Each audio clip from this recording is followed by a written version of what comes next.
ನಮಸ್ಕಾರ, ಶಕೂಸ್ ಕಿಚನ್ಗೆ ಸ್ವಾಗತ. ಇವತ್ತು ನಾನು ಬಹಳ ಜನರ ಫೇವ್ರೆಟ್ ಸ್ವೀಟ್ ಖೋವಾ ಗುಲಾಬ್ ಜಾಮೂನ್ ಮಾಡೋದನ್ನು ತೋರಿಸ್ತಿದ್ದೀನಿ. ಗುಲಾಬ್ ಜಾಮೂನ್ ನಾನು ಖೋವಾ ಅಥವಾ ಖವಾ ಉಪಯೋಗಿಸಿ ಮಾಡೋದನ್ನು ತೋರಿಸ್ತಾ ಇದ್ದೇನೆ. ಇದು ಮಿಕ್ಸ್ಗಿಂತ ತುಂಬ ಟೇಸ್ಟಿಯಾಗಿ ಬರುತ್ತೆ. ಮೊದಲಿಗೆ ನಾನು 400 ಗ್ರಾಮ್ ಆಗುವಷ್ಟು ಖೋವಾ ತಗೊಂಡಿದ್ದೀನಿ. ಇದಕ್ಕೆ ಅರ್ಧ ಕಪ್ ಮೈದಾ ಹಿಟ್ಟನ್ನು ಮಿಕ್ಸ್ ಮಾಡ್ಕೊತಾ ಇದ್ದೇನೆ. ಮೈದಾ ಹಿಟ್ಟು ಹಾಕೋ ಉದ್ದೇಶ ಏನಂದರೆ ಅದು ಖೋವಾನ ಸರಿಯಾಗಿ ಬೈಂಡ್ ಮಾಡುತ್ತೆ, ಕರಿಯುವಾಗ ಅದು ಬಿಟ್ಕೊಳ್ಳೋದಿಲ್ಲ.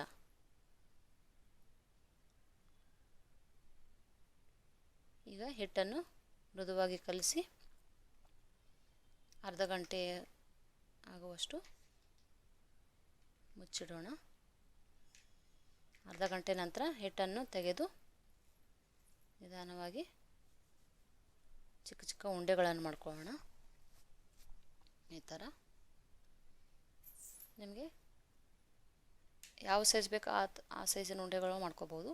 ನಾನು ಈ ಸೈಜ್ ಆಗುವಷ್ಟು ಉಂಡೆಗಳನ್ನು ಮಾಡ್ಕೋತಾ ಇದ್ದೇನೆ. ಈ ಥರ ಹಿಟ್ಟಿಂದ ಎಲ್ಲ ಉಂಡೆಗಳನ್ನು ಮಾಡ್ಕೊಳ್ಳೋಣ. ಅಷ್ಟರಲ್ಲಿ ಪಾಕ ಮಾಡ್ಕೊಳ್ಳೋದಕ್ಕೆ 3 ಗ್ಲಾಸ್ ನೀರು ಹಾಕ್ಕೊಳ್ತಾ ಇದ್ದೇನೆ.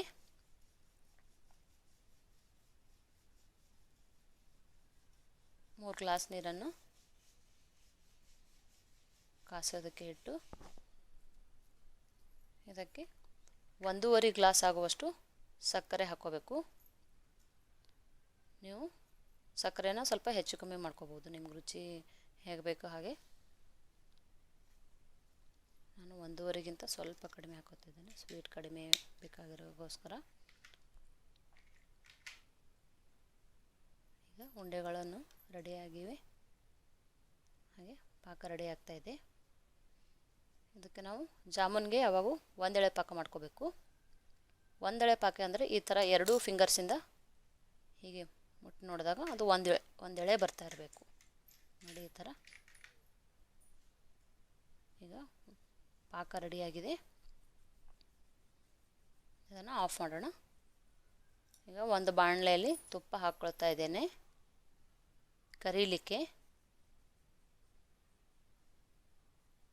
ಈಗ ತುಪ್ಪ ಕಾದ ನಂತರ, ಈಗ ತುಪ್ಪ ಕಾದಿದೆ ನೋಡಿ, ನಿಧಾನವಾಗಿ ಉಂಡೆಗಳನ್ನು ಕರಿಕೊಳ್ತಾ ಇದ್ದೇನೆ.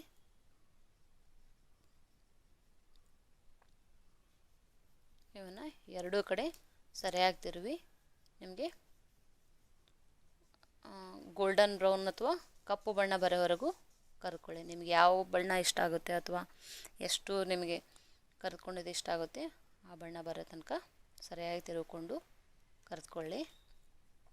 ನನಗೆ ಸ್ವಲ್ಪ ಡಾರ್ಕ್ ಕಪ್ಪು ಆಗೋ ತನಕ ಇಷ್ಟ, ಆ ಸಲುವಾಗಿ ಕಪ್ಪು ಬಣ್ಣ ಬರೋವರೆಗೂ ಕರ್ಕೋತಾ ಇದ್ದೀನಿ ನೋಡಿ. ಈಗ ಕರೆದುಕೊಂಡಿರುವ ಜಾಮೂನುಗಳನ್ನು ಪಾಕದಲ್ಲಿ ಹಾಕಿ ಮುಚ್ಚಿಡ್ತಾ ಇದ್ದೀನಿ. ಇನ್ನೂ ಪಾಕ ಬಿಸಿ ಇದೆ, ಬಿಸಿ ಇದ್ದಾಗೆ ಹಾಕಿ ಮುಚ್ಚಿಟ್ಕೊಳ್ಳೋಣ. ಉಳಿದಿರುವ ಎಲ್ಲ ಉಂಡೆಗಳನ್ನು ಕರೆದು ನಿಧಾನವಾಗಿ ಕರ್ಕೊಂಡು ಪಾಕದಲ್ಲಿ ಹಾಕಿ ಮುಚ್ಚಿಡೋಣ.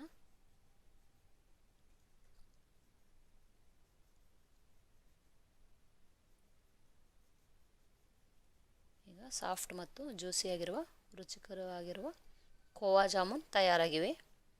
ಇದನ್ನು 4 ರಿಂದ 5 ಗಂಟೆ ಪಾಕ ಹೀರ್ಕೊಳ್ಳೋಕ್ಕೆ ಬಿಟ್ಟು ನಂತರ ಸವಿಯಿರಿ. ನಿಮಗೆ ಈ ರೆಸಿಪಿ ಇಷ್ಟ ಆಯಿತು ಅಂತ ಭಾವಿಸಿದ್ದೀನಿ.